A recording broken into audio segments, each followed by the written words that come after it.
you see? Sail home, sweet home, where the ships must go to get all cleaned up and put away.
Loved one with special, let us know.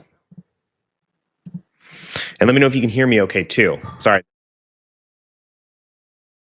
Oh, there we go. Sorry. I think I cut the microphone off for a minute. So hopefully you can hear me okay. Let me know if you guys were able to hear all of that just a moment ago. And welcome, welcome. Like I said, please drop a comment. Let me know if you can hear me. Say hi, say what's up. How's your day going? So we're going to give it just a moment, and then we're going to jump right into our topic.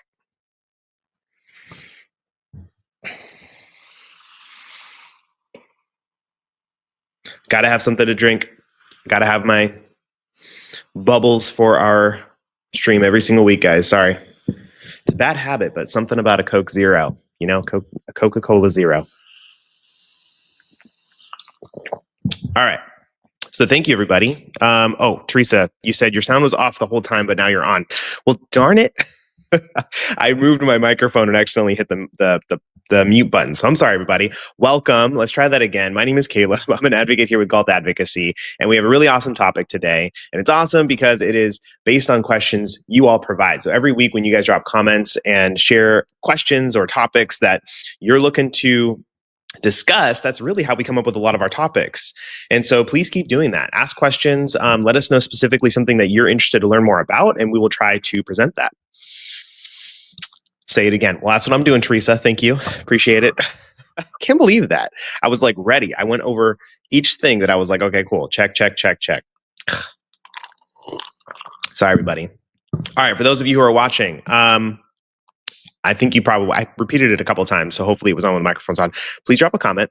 Let me know who you are. Let me know where you're from. Let me know what's going on. I'd love to shout you out here in this live and answer any questions that you might have.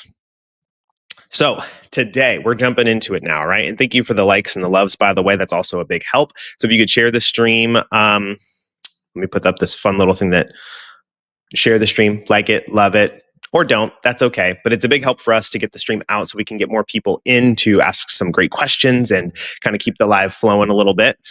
This is a live stream, but we do save them every single week. So if you can't stick around, it will be saved, but we wouldn't be able to get to your question in live if you have to head out. But you're welcome to revisit it and share it to a support group, tag a support group. That's also a great way.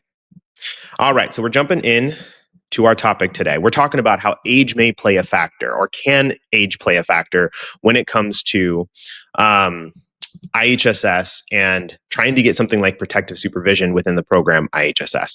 So one common question that I get a lot, I'm just going to actually just jump into that real quick, is a very common question in regards to IHSS is IHSS and protective supervision something different? And so just to tap into that for just a moment. So IHSS is the benefit. So IHSS is in-home support services, which is the benefit here in California through Medi-Cal that you can receive. IHSS is a category of the benefit protective supervision is one of the categories, of IHSS. So it's not separate from IHSS. And we're going to talk a little bit about why I'm actually answering that question that we get a lot, because it's going to sort of open up here a little later in the live. But IHSS is a category-based benefit program that assesses the individual based on their needs in each of these different categories. So you may get 5 minutes a day in that category, 10 minutes a day in that category, and then it all allots up to the end of the month for you to have a specific amount of hours that you can claim on a time card, just like a regular job, right? And that's how you as a provider would work. And then as a recipient, they would be approved for those hours based on saying how many hours a month they need extra help with. And so if you want me to talk a little bit more about that, I can. Brenda, you shared 2 groups, and hi from Reading. Nice. Welcome, Brenda. Hello to you. Happy Friday. All right. So, Teresa, I told you I was going to stop saying all right. I say it every 30 seconds when I'm like in transition mode of shifting to a new section. Okay. I'm going to try to stop saying all right, everybody. Okay. Does age play a role with IHSS and protect supervision? So we'll start with minors. We'll start with, I'd say, probably the most common people who watch, or the most common families who actually watch our streams and connect with us in our office. So we do work a lot with children who have autism, Down syndrome, intellectual disabilities, and things of that nature. And that may be you here watching. And if it is, you're welcome to, again, comment and share with your experience, kind of what you're going through. If you have IHSS, if you want to learn more about it, let us know. I'd love to see how I can help.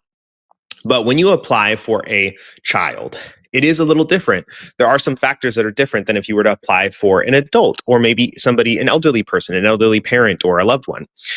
And so we're going to go through some of those differences, maybe things that you can be prepared for if you haven't applied yet. Excuse me.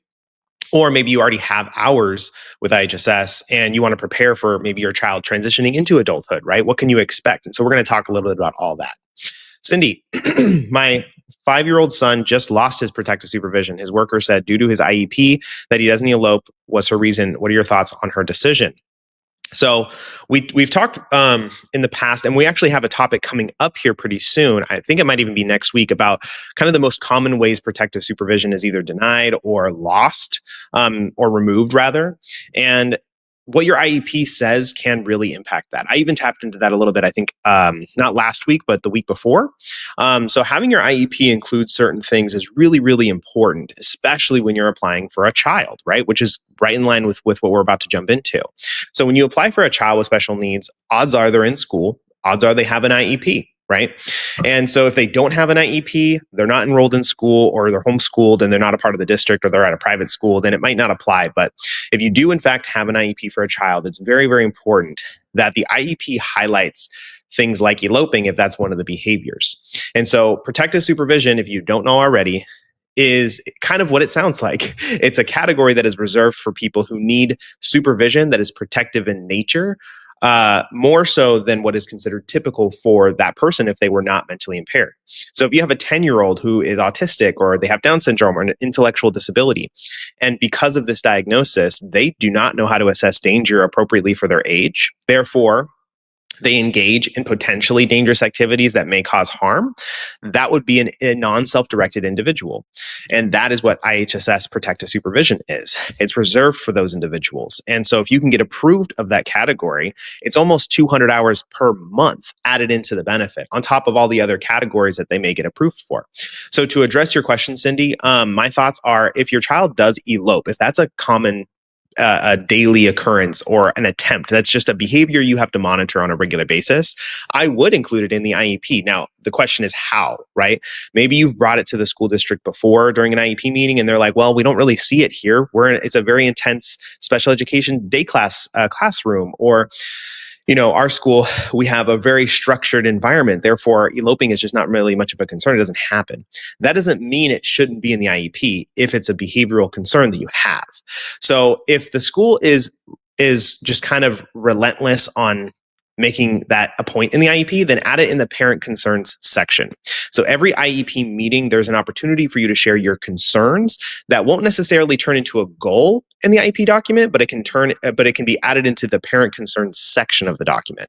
And so as long as it's mentioned to the school and they've made note that they have recorded that information, that goes a long ways. Because when you tell your social worker, my child's an eloper, my child's a headbanger, my child does X, Y, and Z, that's why they need protective supervision, but it's not highlighted in the IEP at all, like it's not even discussed as a behavioral concern, then they're going to question the authenticity of your statement there, right? And now a lot of people are like, what if the doctor's statement says it, right? Doesn't matter. We talked about how IHSS views certain documents. We talked about that a few weeks ago, like what holds the most weight for protective supervision. And the IEP is one of those documents. But so great question, Cindy. Thanks for pointing that out. We can jump into that a little bit more. Hi, Laura. Hi, Denise. Oh, sorry, everybody. I had a call coming through. Hopefully that didn't disrupt the stream. I hate when that happens. Gosh darn it. All right, Denise and Laura, I'm going to come back to your questions here in just a moment. So hang tight. Don't go anywhere, okay? All right. So besides protective supervision, there is the benefit of IHSS in general with all the other tasks that you can consider, right? And so there are something called ADLs, activities of daily living. That's going to be the bathing, the dressing, the toileting, and all of those other categories, right? So when you're under 18, if you are a minor, then some of those categories are going to be restricted based on the age and what's considered typical at that age, right? So a common occurrence is you apply for your 5-year-old child and you're like, wait a minute, I got X amount of hours, but I noticed in the bathing category, they didn't give me any time. It's listed as 0 on the notice that they sent to me. But bathing my child is so difficult, you know, with their needs, their diagnosis, their limitations. So something like that, the bathing category, if I recall, there's an age guideline that IHSS uses where they technically won't start assessing that category until about age 8, I want to say, because of something called parental responsibility. So when the child's a minor, excuse me, when your child is a minor, there are areas of the benefit that are still considered parental responsibility that they won't pay you for. They won't grant time for that category or that task. And so that's going to be a big difference between applying for IHSS for a minor versus applying for an adult or a senior. And so that's one difference there. The other difference is going to be with protective supervision eligibility. So with protective supervision eligibility, it's not that the rules change, but the assumptions change a little bit, the expectations rather.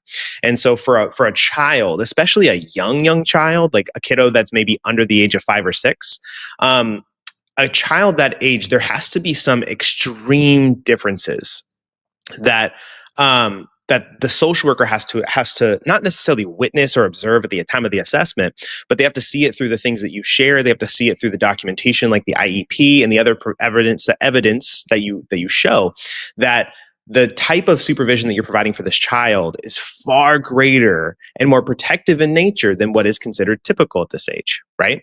So that's the big factor with protective supervision for a child, for a minor under the age of 18 that they look for. What is typical at this age and what is not typical at this age, right? And so it's really hard to do that when the child's really, really young. When they're 3, 4, and 5, it's really hard to see the difference because kids at that age all require a form of protective supervision, right? But there's the parental responsibility that is protective in nature, and then there's the criteria that you have for the category of protective supervision, which kind of goes beyond that a bit. And so the ins and outs of why or how that is, it's going to be the diagnosis. It's going to be the behavioral concerns, right? Children at 4 and 5 are going to elope. They're going to wander. They're going to dart out in front of a car. But we have to show the difference there and say, yes, but this child doesn't have any comprehension of what they're doing or very, very little of it. Therefore, they repeat the same behavior and cannot be instructed otherwise. They can't be redirected like a typical child. Therefore, it makes this behavior that much more challenging. Or it's a fixation, right? Children of this age may engage in oral fixations where they chew on stuff. But if it's a constant fixation where it's almost unpredictable and it is just frequent enough, then you're breaking that barrier and creating separation from what's typical and not typical. So when you're applying for protective supervision or trying to get protective supervision for a child versus an adult, that's what they put a lot of I'd say, weight into what is considered age appropriate versus not. So it is slightly different when you go into adulthood, and I'll explain here in a moment. So key documentation when you're applying for protective supervision or trying to request it, rather, it's going to be things like the IEP. It's going to be the IPP from Regional Center. The doctor's form, the SOC 821. I made note too about ABA declaration. So a lot of people want to use ABA reports in support of the need of protective supervision. Unfortunately, a lot of ABA reports don't actually highlight why a child may need protective supervision. Usually they're catered to more of the progression of the child or talking about how great of a job the ABA techs are doing, rather than their personal opinion on whether or not this child needs more supervision than a typical child. So rather than the ABA reports, depending on what they say, I always encourage people to get a declaration from the ABA tech instead, an actual personalized letter about their experience with the child. To me, that tends to be a little bit more effective, but every case is different. Every child is different. Every ABA tech is different. All right. There's a lot of comments, everybody. Let me take a quick break from my outline so I can address these. Denise, you said my reassessment is coming up. My autistic 10-year-old went to the hospital because he jumped off the couch. Will that hurt my case? I'm really sorry to hear that, Denise. That is awful. I really hope that your 10-year-old is okay. And will it hurt the case? Not necessarily. No. I mean, to me, that's helpful information. For a child to jump off the couch, children are going to jump off the couch, right?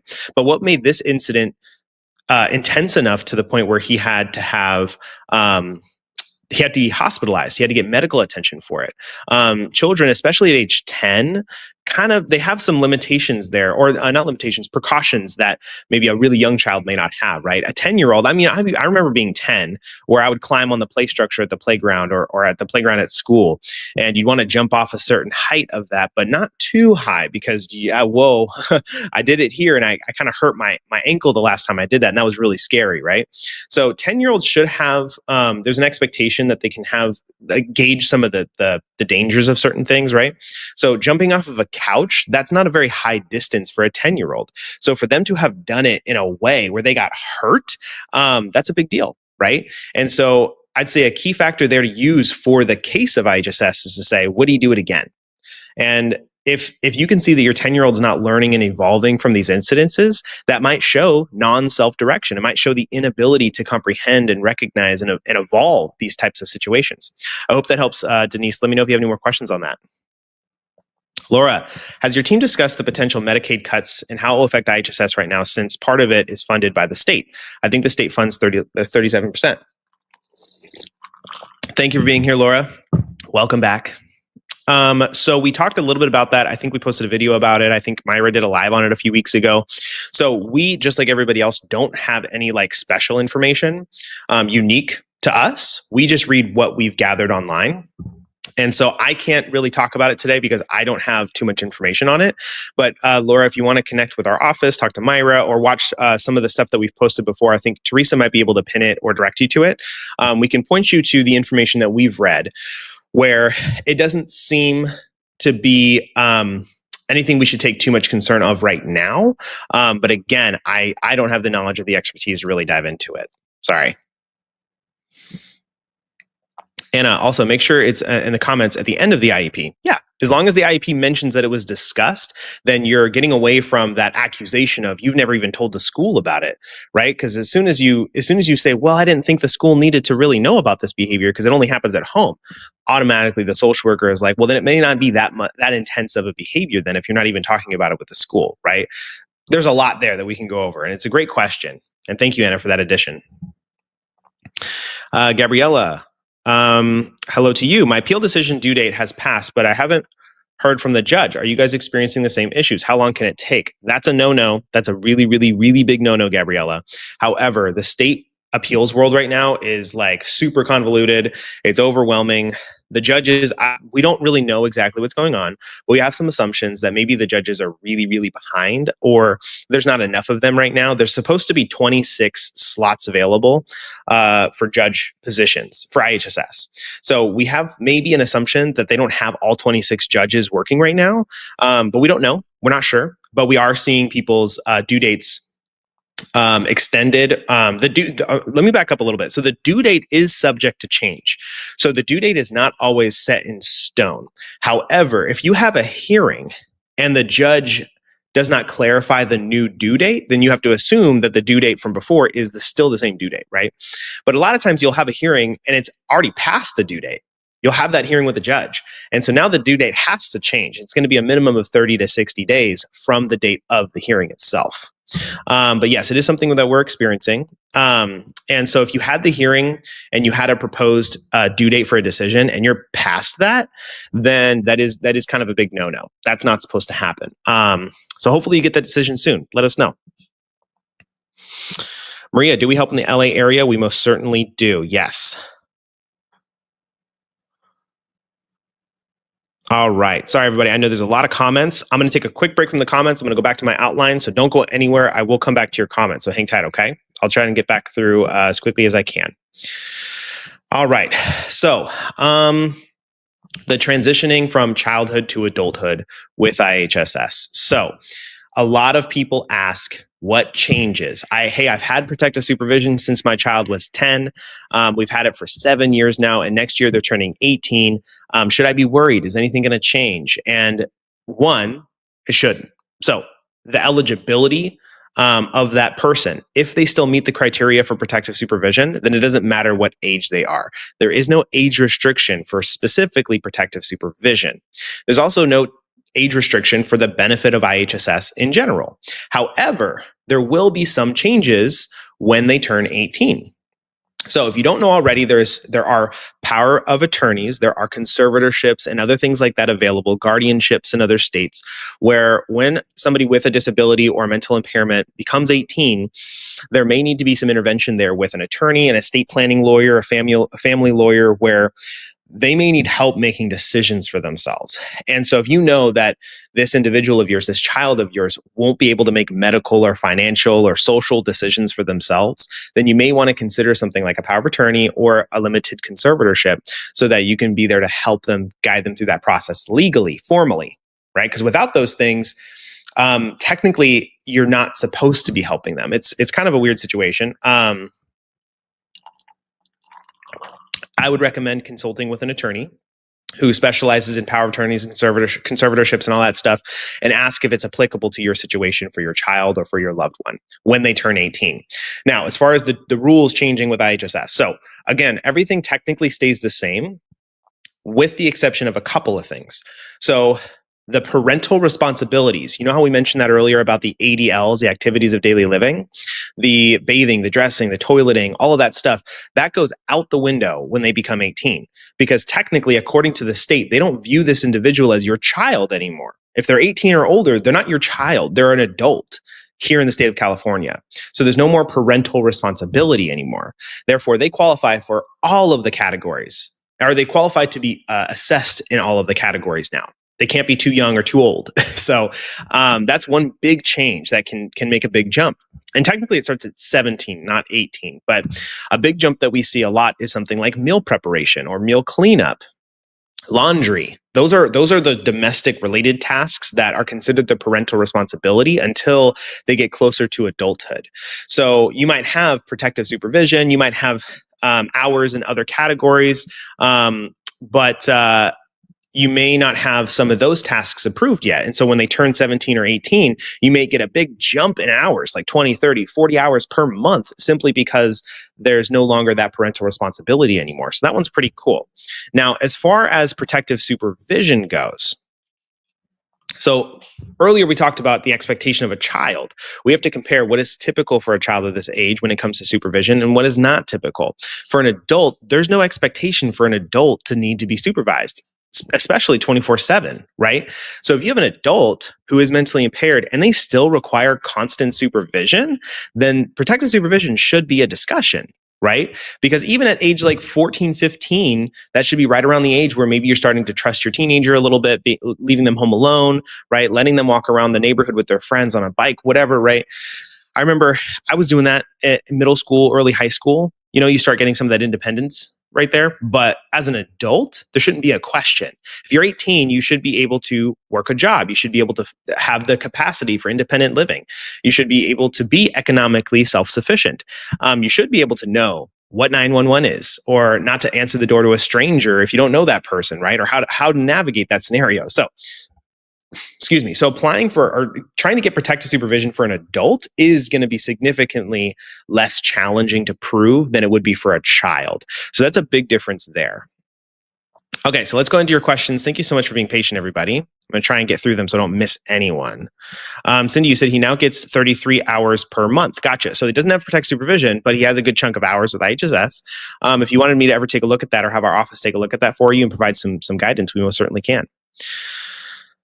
Christina, it can be helpful to Google the IHSS age-appropriate guidelines or functional limitations and learn the ages that a child will qualify for those ADL tasks. However, make sure you find out which tasks your child might qualify for hours in a category where the need is excessive compared to a neurotypical child the same age. An example may be extra laundry due to accidents and food messes. That's a great example, Christina. So she's referring to something called extraordinary need. So like I said earlier about bathing, that category of bathing, oral hygiene, and grooming, technically they don't look at that task until about age 8. But if you have a child who's maybe 5 years old, and you're like, well, hold on a second. Like, yes, I understand most 5-year-olds are going to need help with that task anyway, with or without a diagnosis. But due to my child's physical limitations or due to their cognitive deficits, they can even help a little bit. And it's a nightmare. Every day, it is just a fight to get them into the tub. It's a fight to get them out of the tub. It's a fight to put their clothes on. Half the time there's a meltdown, and it takes me an hour, sometimes 2 hours just to get through the bathing routine, right? If that is you and your child, even though they're not technically 8 years old yet, to get assessed, you could get assessed for that task. Same thing with laundry, like this example Christina gave, right? If you have a child who's 6, 7, 8 years old and they're still in diapers and there's a lot of extra laundry that's being done because of their incontinence, or maybe they have a drooling problem or challenge, or maybe they have they don't recognize messes like a typical child might. I know it's kind of a hard one because kids can be messy, right? But these other factors can allow you to maybe dip into those tasks, even though technically they're not supposed to be assessed for them. Great point, Christina. Art, my 29-month-old was denied for protect supervision. Is that like 2.5 years? 2.5-year-old? We just had our hearing April 1st. Thank you for your videos. It helped us for the hearing. Awesome. I'm so glad to hear it, Art. Let us know what the outcome was. Thank you, Laura. Thank you for being here. I'm sorry I couldn't answer your question a little bit better. Hopefully soon. Maria, we recently got approved for 42 hours of IHSS for my 8-year-old, but we want to file an appeal as we feel he needs protective supervision. We constantly have to keep an eye on him. He's not aware of what can harm him. Example is he has learned how to unlock locks on the door and has run straight across the street without looking to see if there were any cars coming. Should we accept the 42 hours while we file an appeal, or should we wait? So filing an appeal is definitely tricky, especially right now. And so I've talked earlier, so I'm going to remove your comment for now just so we can see a little bit better. So appealing is going to depend on the eligibility of the individual, right? So you gave an example. To go back to your comment, you said ran straight across the street without looking if there was any cars coming. So your child's 8 years old, which at 8 years old, you should have some type of knowledge and understanding of some street safety awareness, right? And some safety rules. Now, will a child at 8 years old make a mistake, make a poor judgment call? Of course. But that's the difference that we're trying to say, that I mentioned earlier, right? The separation of what's typical and not typical. It is totally expected for an 8-year-old to not remember to look both ways, right? But not every time they cross the street. An 8-year-old is practicing that probably many, many times a week with you while you walk to the park, while you're at the grocery store crossing the parking lot. It's something you're working with them on all the time. So an 8-year-old should have an understanding. I mean, shoot, I drive my 12-year-old daughter to school. It's a couple miles away. And I'm shocked when I see like a really young child walking themselves to school on the street. Like I've seen kids as young as like 5 and 6 years, well, maybe not 5, but like 6, 7, 8 years old walking themselves to the school. And it's a really long walk. They got to cross big intersections. And so there is an expectation for an 8-year-old to have an understanding there. So, your child now can unlock doors, like you said. So again, it sounds like if this eloping, because this is more than just car street safety awareness, this is possibly an eloping behavior, right? If they're constantly trying to elope, that's not typical of an 8-year-old. An 8-year-old is not constantly trying to find their way out of the house. Maybe they want to go play in the front yard or play in the backyard. But if your child is constantly trying to go and just run, that's different than what's typical, right? So should we accept the 42 hours while we file an appeal, or should we wait? So you can start claiming on those 42 hours now. That's not going to hurt anything. You can also wait until the appeal is over too. If that's your question, hopefully that answers it. Let me know if I didn't actually get to the end of it well enough. I'm trying to understand it as best I can. And Teresa, thank you for pinning that. Hopefully that's information in regards to the funding that Laura was talking about. So Fina, what do you do if a parent take advantage of the system and it's not benefiting the child that becomes the young adult? What do you do if a parent takes advantage of the system and it's not benefiting the child? I'm not too sure exactly how to answer that question. If you're referring to fraud or you're referring to somebody abusing the benefit, then obviously I would never encourage that. If that's yourself or if you know somebody who's doing that, I probably wouldn't get involved. But that's kind of a touchy subject. It's a great question, but I don't know exactly how to answer that right now. I would say I think it depends on the situation, and so these benefits are taken advantage of a lot. There's a lot of fraud with financial social services, and so as long as you are following the rules, you're following the guidelines, then you would have nothing to worry about, right? And so I don't know how to provide encouragement to you today, Safina, in regards to that. You're welcome to elaborate if you want, or if you want to connect with us privately, if you have some thoughts of somebody who's abusing the benefit, I'm happy to listen and see if I can help you. Thank you, Cindy. Thank you. He does elope. Okay. So if he's an eloper, then that is a concerning behavior, right? So I would, yeah. So again, going back to your question, Maria, you're asking if you should accept the 42 hours or while you wait for the appeal, or are you saying just to keep the 42 hours and forget protective supervision? If you can clarify that for me, that'd be great. Thank you, everybody, for tuning in still and staying on with me today. We still got a good chunk of people, and thank you for all the likes and the loves and sharing the videos and tagging people. Again, tag a support group, tag a friend, somebody who may benefit from this information. It does go a long ways. All right, so we'll quickly tap into, a quick question. So we're kind of talking about, again, the transition from childhood to adulthood with IHSS and with protective supervision. So if that's been you or you're currently in that situation, let us know. Let us know how that transition was. Was it a smooth transition? I actually had a phone call with somebody earlier this week where they said that they had protective supervision for years through the childhood of their child. But when they turned 18, they got a call from the county, from IHSS, and said, hey, so now that your child's 18, things are going to change. One of those things is we are removing protective supervision. They didn't provide any reasons. They just said, because they're 18, things are going to be different. And we no longer feel that your child needs protective supervision anymore. They didn't provide an assessment. They didn't provide any information or read any new information. They just said it because they were turning 18. That is not the rules. That goes against the regulations very, very clearly.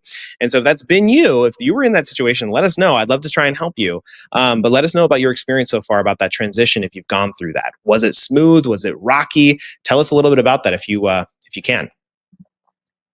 Teresa, thank you. To report potential Medi-Cal fraud in California, you can call the California Department of Justice, DOJ. Phone number listed. There you go, Sophia. Sophina, hopefully that helps. If that's what you're looking for, hopefully that information will get you some resolution there. Great comments and questions today, everybody. Thank you. Maria said, just while we wait. Okay, so yeah, you can start getting paid on the 42 hours a month. That's not a problem. So if you appeal, if you're going to submit an appeal for IHSS, you're appealing specifically what you disagree with. So if you're appealing for just protective supervision, then that's all you're going to be bringing up in the appeal with the judge or in the hearing with the judge, right? So that's all you're disputing. So if you're not disputing the other 42 hours, all of those other categories, then yeah, you can start claiming on those now. You don't have to wait until the hearing is over. It's really entirely up to you. Something that I do hear from time to time is people will go months waiting for their appeal to kind of finish up before they start claiming the hours. And the social workers sometimes will say something that's not true. The county will say something that's not true. And they'll say, you have to start claiming the hours within 90 days of the approval, or else you'll lose out on retro back pay. That is not entirely true. Again, every case is different, but if you are just simply waiting for the result of the appeal before you feel comfortable claiming any hours, there's nothing wrong with that. You can do that and still be entitled to the back pay, going back to either the date of application or the effective date that you are appealing. So just a heads up, okay? Erica, I was asked for my daughter's IEP at our last assessment to see if she still needs protective supervision. Is that appropriate? Yeah. So if the county was requesting an IEP, based on an annual review, if they're just coming in and reviewing this year, then yes, it is very common for a social worker to ask for a new updated IEP. And the reason they'll do that is because if the IEP highlights certain things, like in the past, the IEP had behaviors of elopement and challenging, concerning behaviors or challenges. But in this new IEP, it says, oh yeah, we've worked on all those things and it's all better now. Then that's helpful for information for a social worker to know whether or not maybe this child's still non-self-directed. Are they progressing? Are they getting better? Are they getting worse, right? So, is it appropriate? It's a social worker can ask for any type of documentation that they feel is necessary to make an accurate assessment this year. So be prepared that if you just got protective supervision approved, be prepared that a social worker may request a new IEP next year. They may request an updated IPP. They may want new documentation from the doctor.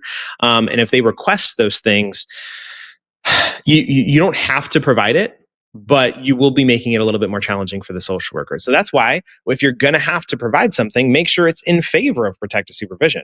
So Erica, if your IEP this year highlights reasons as to why this child needs protective supervision still, then yeah, I would provide it. Absolutely. If you're concerned by what it says, then get that IEP fixed first before you send it off. There's tactics there, some strategy. Let me know if we can help with that. Priscilla, my son is about 5. My son is about to be 15 and he still has protective supervision. Do you think it might take away because he's getting older? So kind of in line with what we were just talking about a moment ago, right? So if the need is still meeting the criteria for protective supervision, that it doesn't matter what age they are. It should get easier as they get older if they meet the criteria for it, right? So granted, naturally, that's not always the case. Some people may qualify for protective supervision at a young age because they're headbanging, they're constantly eloping, they have all of these really challenging behaviors. But as they get a little older, their behaviors tamper down a little bit. Right? Like my siblings with Down syndrome. I have a sister named Emily who her need for protective supervision, she still has it. She's had it for 20 years, but her need has changed as she's gotten into adulthood. She's not headbanging. She's not constantly eloping like she used to. And so it shifted from this like constant fixation and frequency of behaviors to just a general lack of no safety awareness. So my sister Emily cannot be left home alone because she will wander out of the house. She will possibly go into the kitchen and turn on the stove. She would 100% open up the door to a stranger and welcome them right on in as if they were a friend. And so her needs are different now for protective supervision, but she still needs it. So that's the key there as they get older. If they still qualify, if they still require constant supervision, odds are the reasons for that might be different. But if it's in line with the rules of protective supervision and they still meet the criteria for it, then they should still get it. Julia, my daughter has protective supervision. Her first reassessment was in January and the PS hours are still there, but never received a letter stating that she is still receiving it. Is that normal? Not complaining, just asking. So I would recommend following up with the county, maybe your social worker, and asking for an update, a status update on the newest notice of action. So every assessment that you have, they're supposed to provide a new notice. And so technically 90 days is like the time frame of when you can expect it. Or when they're supposed to generate it after an assessment is done. Sometimes it's earlier, sometimes it's later. Most people get a notice of action within about 4 to 8 weeks of after meeting with a social worker, whether it be the first assessment you ever have or it's the 10th one 10 years later. They're supposed to generate a notice of action every meeting. odds are they generated it, never sent it out to you, or they sent it out and it got lost or something. But just to be safe, even though you still see it in the timesheet portal, if they want to remove protective supervision, they post date it. So it's good to be notified about that before you get to that effective date. Because usually if a social worker wants to remove protective supervision, they will send you a notice of action that says, based on our assessment 3 weeks ago, your child no longer qualifies for protective supervision. However, the hours will stay the same until, a month from now. So starting May 1st, you're no longer going to have protective supervision. And so that notice of action may have been generated on April 11th. And so you're going through the rest of the month claiming these hours because they're in your timesheet portal. But then one day you wake up in May and they're gone. And you're like, whoa, I never received a notice about this. What the heck? And then you call and they're like, oh yeah, we generated one like 3-4 weeks ago for you and told you that it was going to be removed. And so if you never received it, obviously that's a different question, a different problem. But I would follow up with the county to get a status update on that. Hazel, sorry, I know this is not on the subject, but I just started looking to do taxes this weekend, and I'm very confused about entering the amount made from the W-2 received. Do you guys have info or video on this? I would recommend consulting with a tax expert. So we are not tax experts. We're not CPAs or financial advisors in any way. And so everybody's financial situation is a little different. And so, as well as their W-2 information. So I would just encourage you to reach out to a trusted advisor. It can even be like a big name brand like H&R Block or even TurboTax or whatever. We're not partnered with any of those people. We have no ties to them. I'm just kind of naming some options. But I would connect with an expert who can answer that question for you. Maria, I work as a chronic care management nurse and have an adult patient who is autistic, has TPN feedings and an ostomy, and his mom is having a hard time finding a respite provider in the LA area who can help because all of his medical problems. Do you happen to know of any agency that may be able to help? I live close to Sacramento, so I haven't had any luck finding anything online. I don't have any direct recommendations for you. So if anybody here in the comment section lives in Northern California, they live in the Sacramento area, and you work with a specific respite company that caters to the needs that Maria is mentioning, please feel free to share below. And something we can maybe look into too, Maria, but I don't have any direct recommendations for you at this time. I'm sorry. Happy Friday to you, Jessica. Welcome. Estella, happy Friday to you and welcome. Jessica, they tried blackmailing me this year. What in the world are you talking about? Let us know. The social worker supervisor called me to intimidate me. Uh-oh. I'm sorry to hear that, Jessica. Well, you know where to find us. Let us know. Oh, Marie, you said LA area. I'm sorry. You live in the Northern California area, but your patient lives in the LA area. Okay. Excuse me. Anybody in the LA area who knows good respite companies who can cater to those needs, let us know. All right, we got a few more minutes and then I got to run. So let's go ahead and wrap up on my outline here. So we talked about IHSS and protective supervision for children and adults. Let's quickly transition to seniors, elderly loved ones that we have. Maybe it's our parent, maybe it's our grandparent, maybe it's a neighbor who's elderly. So IHSS, to thankfully, gets really simple. It gets much, much more simple when they become above the age of 65. So IHSS was originally created for that demographic, especially protective supervision. Protective supervision was created for elderly people with dementia and mental illnesses, so that they can avoid out-of-home placement. And so it does get a little bit easier at that age because you're no longer having any parental responsibilities. There's no question on whether or not they can make good decisions for themselves. If they're diagnosed with dementia and you've got paperwork to prove that, then that doctor's note, the SOC 821, it holds way more weight at this age than it does for a child. Because the doctors, when it's your child, they're just kind of adding in there a lot of the times the things that you share with them, right? And so when it's an elderly person, it's not so much, it is still that, but there's less to question with an elderly person. Somebody who's elderly, a senior, somebody who's a little older, somebody who's 65 years or older, right?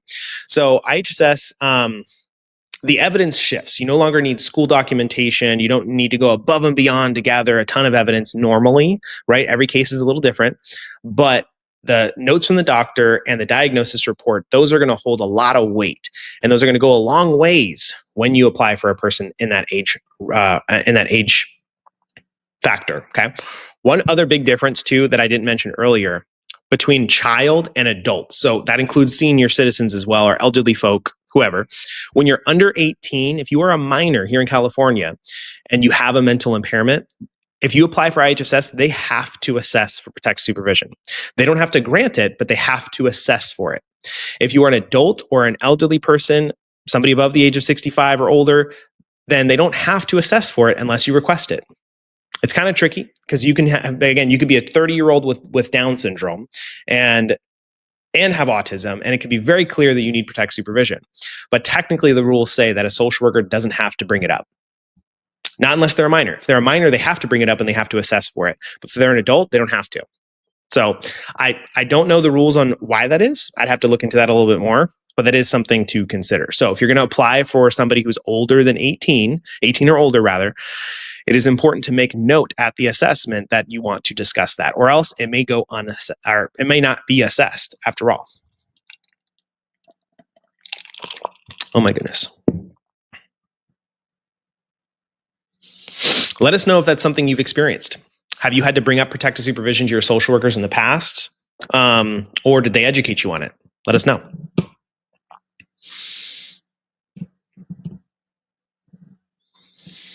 All right. Thank you, everybody, for all the kind comments. Appreciate it.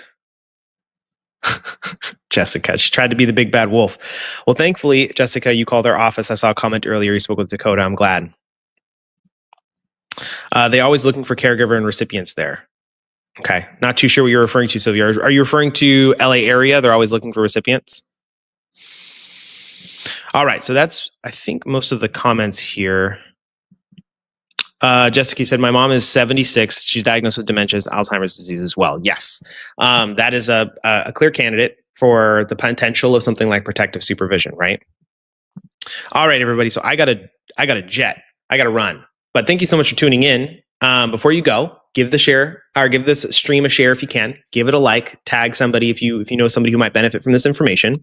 Thank you to everybody who came out to the event in San Diego this past weekend. I unfortunately could not be there, but I heard it was an awesome time. I heard you all had a fantastic time. I heard we had a fantastic time. The advocates that were there, Myra was there. So thank you everybody for showing up and showing out. It was great. Hopefully I can attend one here in the near future. If you want us to do a seminar or an event in your area, let us know what county you're from. Let us know if you can maybe get some families who want to do a seminar or some type of event in your area. We'd love to try and make that happen. You're welcome to connect with us. And if you're looking for an advocate, if everything that I've talked about with IHSS today, you might have some additional questions you want to talk privately about or you want some help with, that's what we're here for. So give us a call, send us a message here on Facebook. I'd love to get you on my calendar or one of the advocates' calendars so we can try and help you. Yeah, but thank you so much for being here today. I really, really do appreciate all of the fantastic questions. And thank you, Jessica. You said say hi to the entire Galt Advocacy. I will most certainly will. I will share your comment. Thank you, Jessica. All right, everybody. Thank you so much for tuning in. I hope you have a wonderful Friday and I hope you have an awesome weekend. And we'll see you next time. Bye, everybody.